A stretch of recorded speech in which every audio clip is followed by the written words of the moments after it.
আসসালামু আলাইকুম। কেমন আছেন আপনারা সবাই? সবাইকে স্বাগতম আমার ফেসবুক পেজ কাজী জহুরুল ইসলাম ও ইউটিউব চ্যানেল কাজী জহুরুল ইসলামে। আজকে আমি ছোট কিছু বিষয়ে কথা বলার জন্য আসছি। আমাদের বর্তমানে যে পরিস্থিতি চলছে, যে বন্যা পরিস্থিতিতে খুবই অসহায়ভাবে মানুষ চলছে। সেই সাথে আমাদের পাশে দাঁড়াতে হবে বন্যার্ত মানুষের। এখন সবচেয়ে বড় সমস্যা হয়ে যাচ্ছে যে বাংলাদেশের যে আমরা পণ্য আমদানি রপ্তানির বিষয়গুলো। এখন বাংলাদেশের পণ্য আমদানি রপ্তানিতে আমরা বেশিরভাগ দেখা যাচ্ছে যে ইন্ডিয়ার বলছে যে আমরা এখন পণ্য দিব না বা এরকম কোনো বিষয়। তো আমাদের সর্বপ্রথম উদ্যোগ নিতে হবে যে আমাদের বাংলাদেশের প্রোডাক্টগুলোকে আমরা কীভাবে আমরা নিতে পারি, আমাদের গ্রহণ করতে হবে। নিজস্ব দেশের প্রোডাক্ট, অনেক প্রোডাক্ট আছে বাংলাদেশে, এগুলো আমাদের গ্রহণ করতে হবে। এগুলো যদি আমরা না করতে পারি তাহলে আমরা সবসময় ইন্ডিয়ার উপরে নির্ভর করতে হবে। আপনি হুইল পাউডারের থেকে শুরু করে সার্ফ এক্সেল থেকে শুরু করে এগুলোর মানে বিকল্প কিন্তু আমাদের বাংলাদেশে অভাব নেই। আমরা কিন্তু গেলে ওই ইন্ডিয়ান প্রোডাক্টের উপরেই নির্ভর হয়ে যাই। তো আমরা কেন নিজের দেশের প্রোডাক্টগুলো থাকতে অন্য দেশে যাব?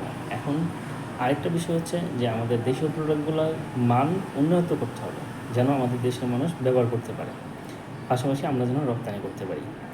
এখন আমরা যদি মান ভালো না করি তাহলে কিন্তু অন্য দেশের উপরেই নির্ভর হয়ে যায় সবাই, যে বাইরের প্রোডাক্টটা ভালো। তো আমরা কেন এই 2 নম্বরগুলো করি এটা আল্লাহ ভালো জানে, আর আপনারা ভালো জানেন যারা করে। তো আমরা চেষ্টা করব যেন নিজেদের দেশের প্রোডাক্টগুলো ব্যবহার করতে পারি। এখন বর্তমানে যে সমস্যাগুলো চলছে, যে ইন্ডিয়ার তারা কিন্তু বলতেছে আমাদের সাথে অনেকটা ব্যবসায়িক সম্পর্ক থেকে শুরু করে সব কিছুই তাদের সাথে একটু ঝামেলা চলতেছে। তো এটাই স্বাভাবিক। তো এখন বর্তমানে যে পরিস্থিতি, এই হিসাবে আমাদের অর্থনীতিকে চাঙ্গা করার জন্য নিজের দেশের পণ্যগুলোকে আমাদেরকে গ্রহণ করতে শিখতে হবে।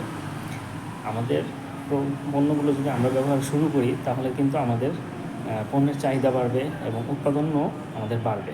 তো আমরা আশা করব যে ইন্ডিয়ান প্রোডাক্টগুলোকে কীভাবে আমরা বয়কট করে, শুধু ফেসবুকে বয়কট করলে হবে না, নিজেরা ব্যবহার করতে হবে নিজের দেশের পণ্য।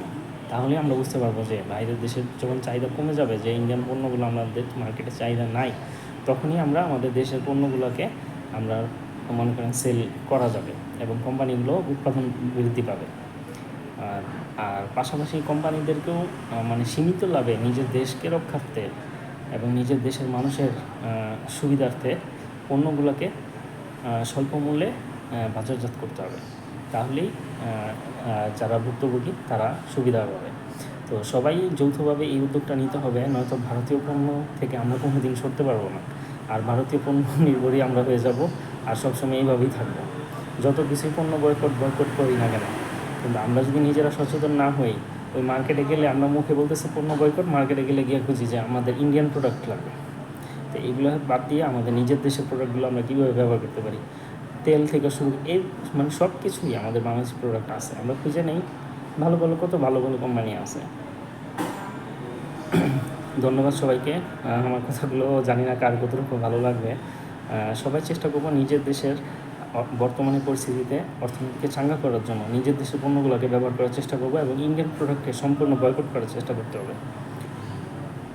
সবাই ভালো থাকবেন। আমার ফেসবুক এবং ইউটিউব চ্যানেল দুইটাতে আমি একই ভিডিও আপলোড করতেছি, সবাই ক্ষমা করবেন।